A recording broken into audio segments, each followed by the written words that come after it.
All right, still with the no, we come from the mysterious man from Torrid, right? The mysterious man from Torrid, who is now believed that he came from another universe, just because, you know what I'm saying, he was a scam slash con artist.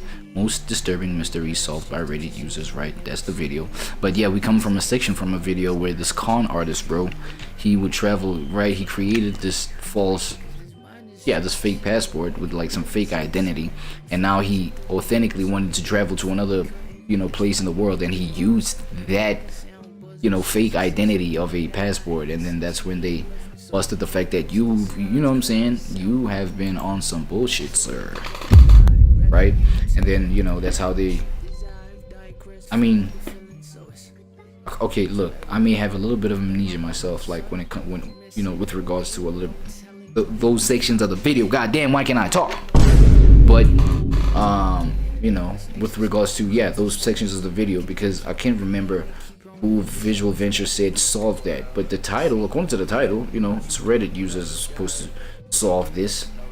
But I don't think they said it was Reddit users solved it. It was just like authorities, right? But yeah, moving along. What else you got for us? The most tragic story on our list. A tragic story. The hit and run mystery. Oh. Al Rainwater and his wife Susan were married for 30 wonderful years. They were so close that they still held hands. Bro, why? Yo, peep what's going on, bro. We come from, you know, well, the previous reaction. Look, this one right here, right? This reaction right here, right? It's also a Visual Ventures reaction, right? Disturbing mysteries still unsolved to this day, right? So on this one, there was a section where he's talking about this man that disappeared, right? And his whereabouts were unknown for 30 years straight. The man came back home. He had amnesia. He did not remember that he disappeared for 30 years straight. He was asked by his family members, yo, nigga, where was you at? He was like, nigga, I was just right here with y'all. What do you mean, where was that, right? That was the section. Peep the number 30. He said he disappeared for 30 years. Right now, with this current video, right, a reaction ago, a segment ago, he covered a man that was in front of a Burger King, right, sleeping in front of a Burger King. He had amnesia and he had disappeared for 30 years. He also disappeared for 30 years, but you know, he woke up in front of a Burger King. He had amnesia, and then he couldn't remember his own identity for like 30 years straight. And then, you know, Reddit users helped him solve it for 30 years straight. And then now here, 30 wonderful years. Look at this, 30 years of say it again? Tragic story on our list. The hit and run mystery. Hit and run mystery. They were married for 30 years. What's up with what's I can't even talk again. My goodness, this might be like a real freaking thing. I can't even express it. What's up with the consistency with the 30, dog? I'm hearing it 3 times, bro. Is it something to like take note of? Hey, bro, I want y'all to peep this with me, bro. Rainwater and his wife Susan were married for 30 wonderful years. 30 they were so years close again. that they still held hands when they walked. But on August 9th, 2018, their picture-perfect life was destroyed. Why? That morning, 66-year-old Susan left home for her daily bike ride. For She 30 told Al years, she would be back in 30 minutes. No, 30 minutes. Everything is 30s. Told her husband she'd be back in 30 minutes.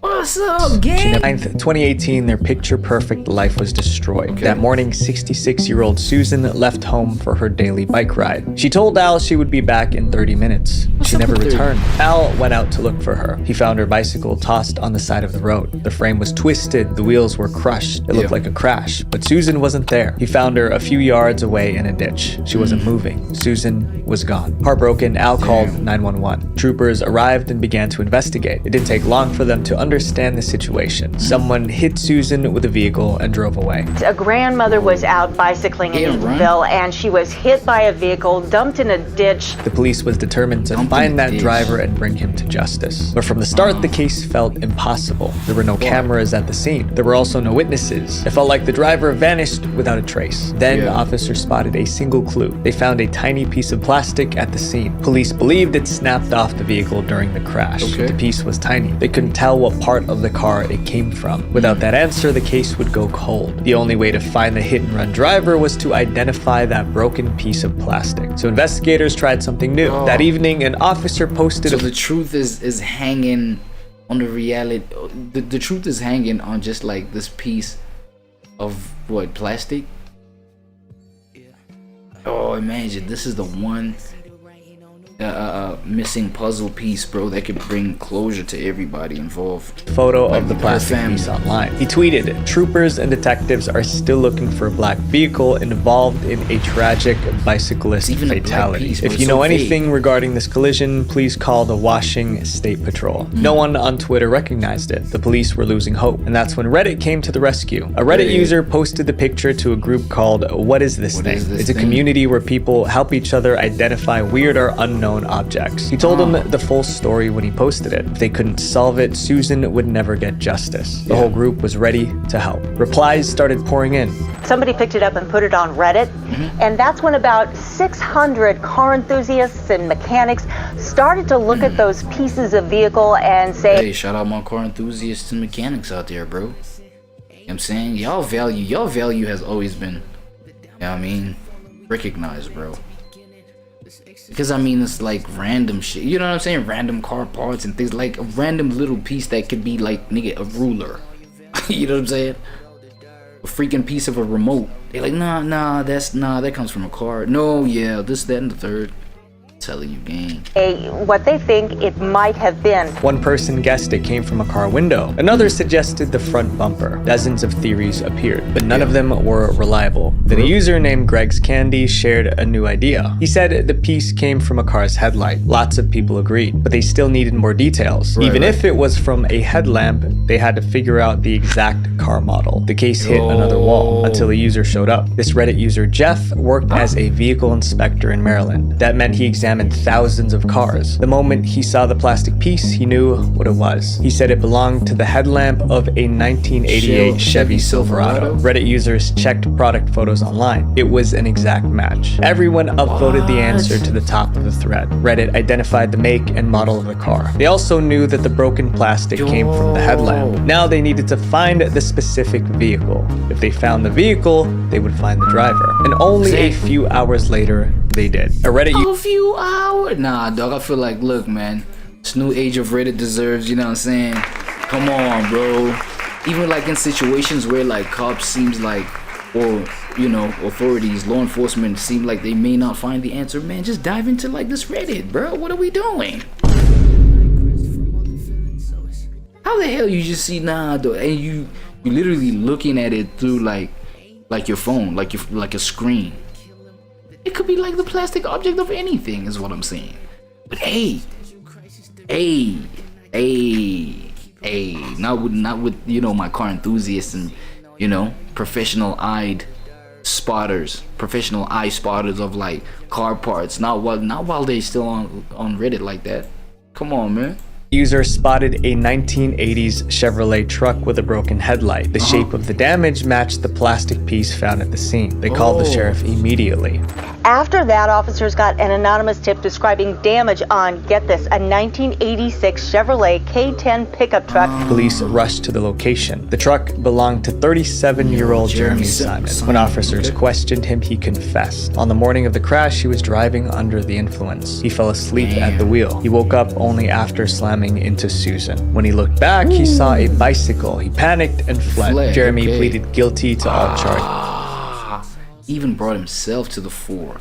He was sentenced to 4.5 years in prison. When the case closed, the police publicly thanked the online community for their help. Without Reddit, Susan Rainwater might never have received the justice she deserved. Yeah, man. In this next chapter, and I did say in the intro, right, like these online platforms and, you know, online systems, or not even systems, bro, like platforms where people just like gather and do a whole bunch of random things. Like, people may take that as like a big waste of time. You know what I'm saying? Things like, you know, the live chats and shit like that. You know what I mean? You watching the stream, like a whole lot of people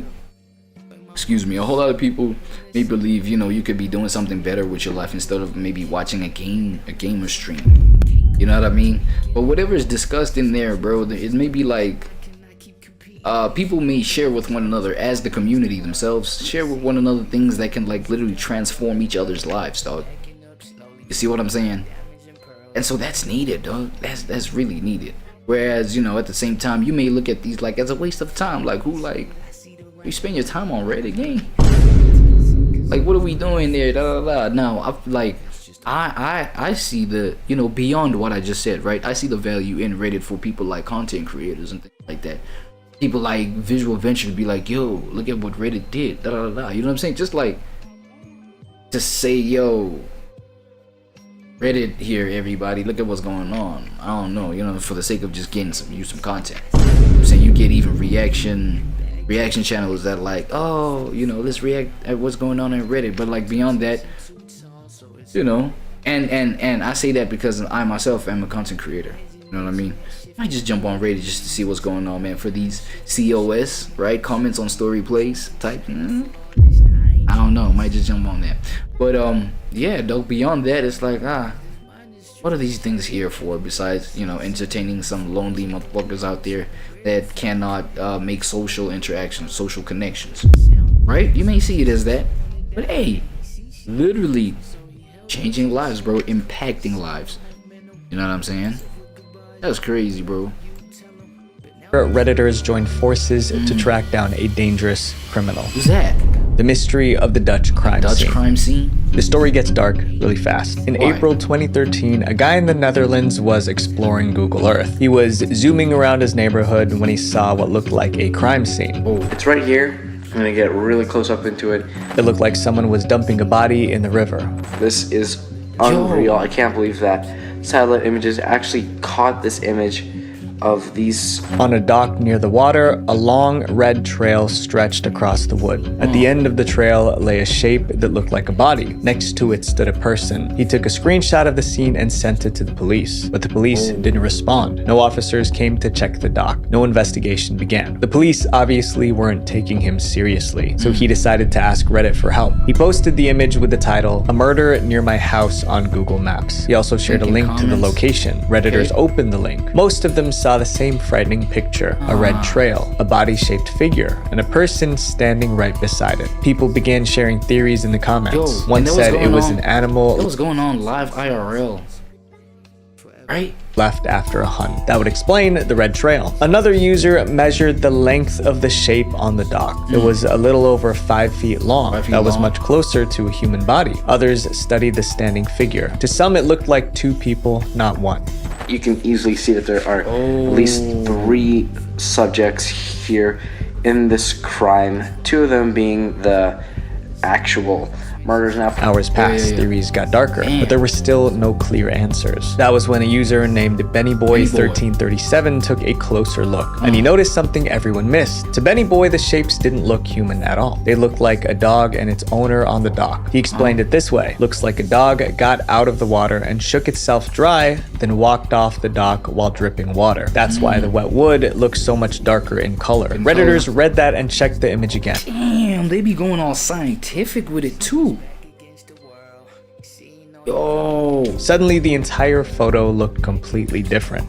The shot is actually of a dog that was wet and simply shook itself off at the end of the dock, causing the redwood to look like bloodstains. Someone even made a sketch to help others see it clearly. Still, some didn't believe it, so reporters went to the dock in person. They asked around and found the dog's owner. She explained what was really going on in the photo. Her dog loved jumping in and out of the lake. It must have run onto the dock while still wet right when Google Earth took that photo. That blood trail was just water dripping off the dog. The sunlight created shadows that made the dog look much bigger, and those same shadows made the owner look like more than one person. Local police later confirmed why they never responded. Turns out they already knew about the Google Earth image, and they already confirmed that it wasn't a crime scene. The mystery was solved. That case is now remembered as the Dutch crime scene, even though nothing criminal happened at all. Alright. Oh shit. But I ain't gonna lie, bro. Like the fact that people were already on the matter, dog, like on top of things, it even shows you the, you know, what the not enthusiasm, what vitality, not even vitality, what energy for, is it energy? just like they're, I'm here, use me please, I'll figure this out for you and da da da, you know what I'm saying? All you gotta do is just ask, bro. That's crazy. A lot of people could, you know, could benefit from considering all this.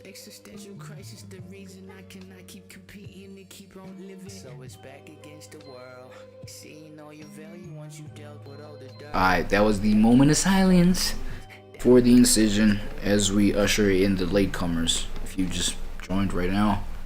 Most disturbing mysteries solved by Reddit users, man. Come on, man. You know what I'm saying? If you're a Reddit user out here, bro, it's not all bad. You know what I'm saying? You're not all bad.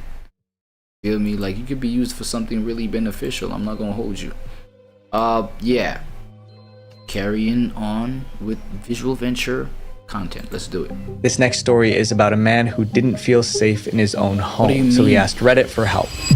The mystery of the evil landlord.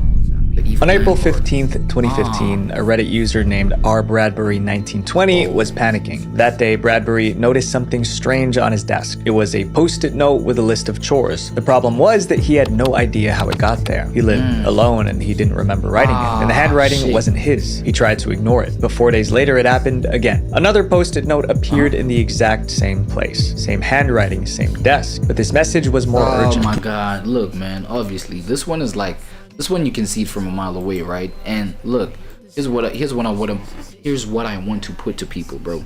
If you have a landlord that is literally a sweetheart or whatever, like a decent human being, bro, it doesn't have to be a sweetheart, a decent human being, dog, who understands the role of a landlord and you being a tenant and things like that, because these landlords, bro, they may have master keys to the doors wherein you live.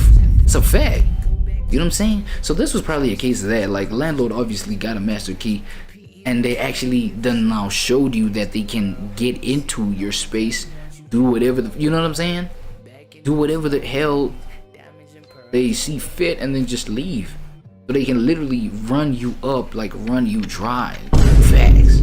If they're one of those kind of landlords, and they may even stage it like it was like a burglary or this, that, and the third, and you know, call people that see that well, use other people to come make seem the burglary legit, whereas, you know, nah, he just gave them the key and things like this, and they did whatever they did and made it seem like a, you know what I'm saying? So if you got, like, you know, landlords can do this like at will, bro, like, you know what I mean? Like, they got that power. Thinking about that, you feel me? So if you live in a cool space, bro, be grateful, bro. Like, damn. Because at the same time, like, what are you gonna, or unless you're that kind of person who's at the level where, nah, you've been done dirty, so much dirty so many times that you got like maybe little cameras set up in your space, maybe that could help. But you know what I'm saying, you got life outside of that little apartment or whatever. You gotta dip off, you know, you gotta go to work, you gotta live your life and things. They may just come in. They do have that. You're at that mercy. He told them to make sure he saved his documents. That was the moment he started to panic. He wondered if someone was entering his home to leave notes. To catch the intruder, he set up a webcam facing his desk. He thought the camera would record whoever was leaving the notes. A few quiet days passed. Then on April 28th, he found a third note. It was the same handwriting, but this one was far more disturbing than the previous one. It read, "Our landlord isn't letting me talk to you, but it's important we do." He was freaking out. Oh, it's not the landlord? I thought this was the mystery of the evil landlord. So it's not the landlord that's leaving these notes. He opened his computer to check the webcam recordings. To his shock, the folder was empty. To him, there was only one explanation. The intruder must have deleted the videos to hide their identity. Now he felt certain that whoever was coming into his home was dangerous. Soon, a fourth note appeared. This time, it was left outside his front door, but the note was blank. This convinced him that something was seriously wrong. He decided to investigate the handwriting himself. His first suspect was his landlord. He compared the notes to a letter his landlord gave him when he moved in. To him, the writing looked exactly the same. The handwriting on the previous notes matched the handwriting on the letter. He was certain that it had to be so. At this point, he was convinced that his landlord had been sneaking into his apartment and leaving messages. But he wasn't sure what to do about it, so he turned to Reddit for advice. On May 1st, Bradbury shared his experience on a subreddit called Legal Advice. It's a place where people seek How is legal... your webcam not catching it? So you're claiming that your webcam, like or the landlord is just deleting the footage? But how do they have like access to your control panel, like wherever that is? Maybe on your phone. Isn't it on your phone or some shit like that? Like, when was this, bro? Legal advice from lawyers and experienced users. The control panel of like your webcam showing you what's going on should be maybe on your phone or inside your PC. And if it's inside your PC, how do they have the logins to get into your PC to delete the footage after it captures them doing this? After the camera captures them doing this. He explained the mysterious notes, his living situation, and the handwriting that matched his landlord's. Then he asked what legal action he could take against his landlord. However, the response was not what he expected. Many Redditors didn't believe him. They thought he made up the story just to get attention. Despite their doubts, the story was too strange to ignore. People continued to comment and upvote. Soon his post climbed all the way to Reddit's front page. More users joined the discussion. That was when a user named Kakerlak noticed an important piece of information. Months earlier, Bradbury mentioned that he slept in a room with no windows. It was one of his old Reddit comments. That single detail sparked a completely different theory, one that would save Bradbury's life. When Kakerlak learned that Bradbury slept in a windowless room, he suspected carbon monoxide poisoning. So carbon monoxide is a poisonous gas. It's indetectable to our senses. Carbon monoxide is deadly. You can't see it, smell it, or taste it. Without proper ventilation, the gas can build up without anyone realizing it. Breathing in carbon monoxide can cause memory loss, confusion, and paranoia. If that was happening to him, it would explain everything. Bradbury probably wrote the post-it notes himself, but I was thinking that.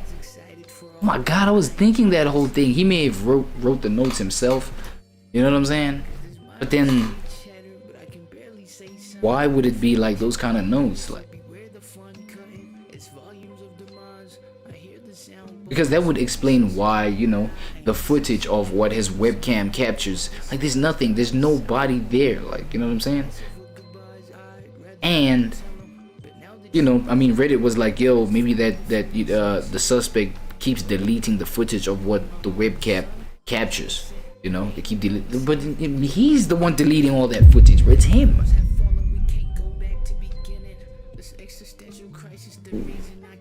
I kind of got a feeling that, yo, this is what probably is what's happening, bro. This guy is like maybe sleepwalks on some tip and remember doing so because of carbon monoxide poisoning. Kakerlak shared this theory online. Within a few hours, his comments got thousands of upvotes. Redditors begged Bradbury to check for carbon monoxide right away, so he decided to test it. He installed a carbon monoxide monitor in his room. When he switched it on, it showed dangerously high levels of the gas. He started to believe that Kakerlak might be right. Maybe his landlord wasn't sneaking into his apartment. Maybe it was just carbon monoxide messing with his head. He examined the post-it notes again. The handwriting no longer looked like his landlord's. It looked exactly like his own. The poisoning had confused him so much that he forgot what his own handwriting looked like. But one mystery remained. Who deleted the webcam footage? He checked the webcam more carefully. That's when he realized he never plugged it in. There was nothing to delete. The videos never existed in the first place. He returned to Reddit and posted an update. He explained everything and thanked the community for helping him find the real danger. If the carbon monoxide poisoning... Nah, look, but I'm not even gonna knock him, dog. I'm not even gonna knock him and be like, why is he so slow and realizing these things and that. I'm not even gonna knock him, because this is truly a scientific thing that's going on, and he couldn't have had the brain to be aware enough, you know what I'm saying, to be like, yo, this is what's happening. This is what I'm breathing in. I'm in this windowless thing. Like, to him, it's just, yo, it's a space. It's my space, my room where I crash. Like, this is me. I just, it just happens to not have a window. Okay, you know what? I may not have the funds to, go ahead and fix that right now. Maybe just plaster on some, I don't know, like plastic bag, or like, I don't know, just some cardboard, and be like, alright, I'm gonna just like plaster this on here, just for obvious reasons, bro. I don't want nothing to come in there, but the gases still seep in there, bro. The gas is still oozing there, you know what I'm saying? Especially during the evening when they get heavier. Sleeping, like, there's no way like his brain could have picked that up like at first, you know what I'm saying, at spotting it the first time, like, well, the first time that it happens, right? So it actually was smart of him to hit Reddit up, because Reddit's like a whole bunch of minds that are not your own. It can help you solve some shit, you know what I'm saying? So W him for like hitting Reddit up. Like, that was a W thought, that was a W decision. Even though, yeah, it does look like, bro, damn, bro. You know, to a scientific, egotistic mind, to be like, bro, this is obvious, bro. You should have knew this. Like, da, da, da. Like, nah, bro. Look, they had to literally use this whole big ass thermometer or detector of gases, you know, to find the shit out. That's crazy. Continued, it could have ended his life. It took about 20 years to solve this next tragic mystery. Ooh, okay. The mystery of the nameless victim. The nameless victim. On June 26, 1995, someone reported a car crash in southeastern Virginia. Police arrived and found 2 victims. One was identified as 21-year-old Michael Hager, but the second was so badly injured that he couldn't be identified. Unfortunately, he had no ID, so police had no way to know who he was. But investigators did find one clue. Inside his pocket, they discovered tickets to a Grateful Dead concert. Grateful Dead was a popular rock band in the 90s. With no other information, police labeled the unknown victim as John Doe, which is the name used for unidentified people. For nearly 20 years, no one knew who he was. And then Redditors got involved. Around 2014, a woman named Layla Betts began investigating this story. She read police files and spoke with officers involved, but she found nothing new, so she turned to Reddit. Layla created a subreddit called Grateful Doe. Grateful Doe because the unidentified man had Grateful Dead concert tickets and no one knew his real name. Her first post was an imgur summary of the case. She included every fact she could find, including a police reconstruction sketch. People across Reddit noticed. They joined the subreddit. They shared theories. Soon, thousands were working together to identify Grateful Doe. The post went viral, and soon enough, she was in contact with the law enforcement and curious individuals who wanted to help. Redditors shared the image everywhere. Forums, websites, social media. They hoped the right person would recognize him. And one day, someone did. In early January 2015, the moderator of the subreddit received a message. It was from a man named Steve. Steve said Grateful Doe looked like his old roommate, Jason. He hadn't seen Jason since 1995. And he couldn't remember Jason's last name, but he remembered something important. Jason was a huge Grateful Dead fan. To help the investigation, Steve sent photos of Jason. Those photos were posted on the Grateful Doe subreddit. The resemblance to the police sketch was clear.